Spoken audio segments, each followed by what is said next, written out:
Okay, again, importing data from a delimited text file. So we're going to use read table, and here it is. Header, logical value, true, false. We haven't really done this yet, but you can use a delimiter. You can specify that the delimiter is comma, or it could be some other delimiter. And row names, name. Remember that row.names gives the one of the variables, in this case student ID, the purpose of being the row identifier. A little bit more about the sep parameter, or the sep argument.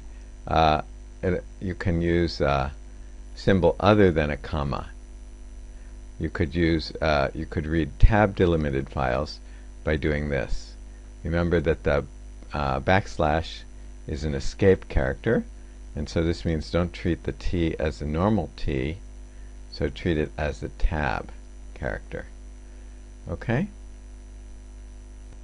Okay, now, by default, character variables are converted to factors. So we've seen what it means to be a factor, and any character variable will be converted to a factor. Now, you may not want this to happen, so you can include this string as factors equals false as another argument, and that will force it not to convert strings to factors. Okay, they say that instead of the file name, when you use read table, you can replace it with this function, and then you have to work with this function. And but this can be useful in certain cases.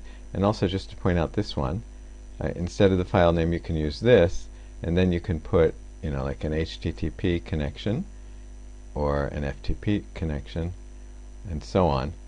And so you can access web pages this way, but you'd have to explore it a little bit more to find out exactly how to do that.